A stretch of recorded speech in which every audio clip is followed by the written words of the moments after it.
тетиги достук автовокзалынан баштап Барысбекке чейин 2 полоса кошобуз берге. Потому что бул баягы базар жакка жол көбүрөөк болсун дегенибиз да. Мисалы, могуга мындайынан кирип, биянан кирип.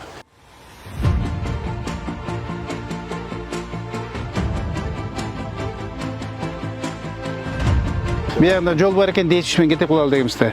Түз эле кетип берели, басабызбы, жөө басабызбы мындай азыр? Жүр, жөө баралы, көрөлү. Жол аркы бет менен кетеби? Ооба, нак үстү жагы экен. Үстү жагы менен. Үстү жагы. Мына арыктым, аркы жагы. Туура. Биринчи ошентип айтканбыз, О, башында. Анан берки эгиндерин алып алсын, анан биямен кылып берели деп коёдук.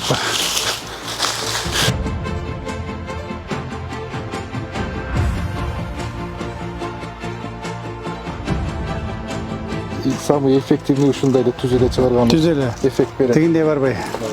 Азыр мындайдан үргөн азыр. Тээ тияк менен барбакпыз да биз. Протяженность көп, анан ал жакта айыл бар, снос өтө көп чыгып калат. Ал жакта 5 снос келебиз биз буякта. Тиги жол баары бир курулат да.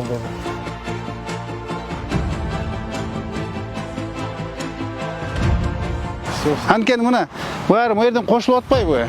Ар жагыңа болсунча эмете алабыз. Эми маерден люфт аз.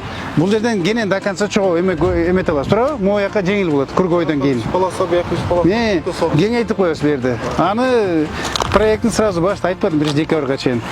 Чогуу ким менен, Ильяс менен сүйлөшүп.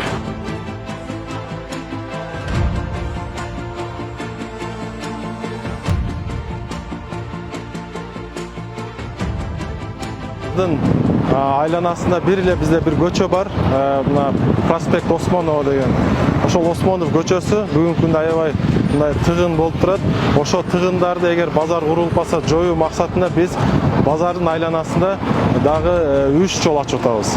Мисалы, биринчи жол бул Шамшат көчөсү деп коет. Базардын Горгай жактан келаткан жакта Шамшат деген чоң, узундугу 3 километрге жакын, эңдиги 22 метр. Базардын үстүнөн дагы ошол чоң жол ачылды. Ошо Шамшаттан базарга буруп, ошо базар менен Ишкабандын могул жердеги улантуу жолу дагы ошол базардын үстү менен кетет.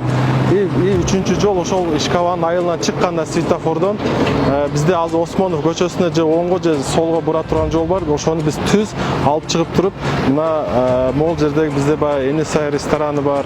Ошол жерде круговой бар, 3 бурчтук. Ошол жерге улап туруп, ошондо бизде айланасында, базардын айланасындагы сквозной жолдор толугу менен ачылат.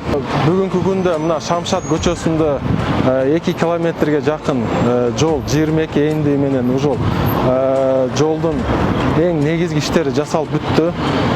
Кудай буйруса мына основаниясы даяр болуп атат. Где-то бир 10-15 күндөн кийин уже асфальт төшөгөнгө даяр болуп калат. Базардын үстүндөгү жанагы Шамшат көчөсү менен Ишкабан көчөсү, уже Ишкабан көчөсү дагы бир 10 күн мурун башталды.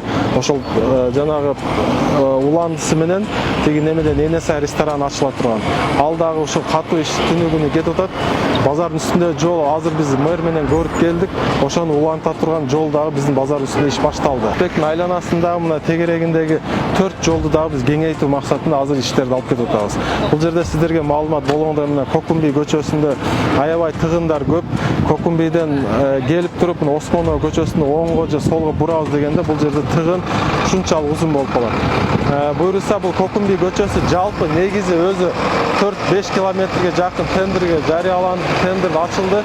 Бул жерде компания подрядчик өзүнүн ишин баштайт. Ошол Кокумби көчөсү расширение болуп эңдиги чоңойгондон кийин Барысбекти биз азыр айланасын чоңойтуп атабыз, кеңейтип атабыз. Бул жерде тоскоолдук жаратпай бири-бирине оңго солго буруп аткан машиналарга кошумча жолдорду куруп берип атабыз айланасында.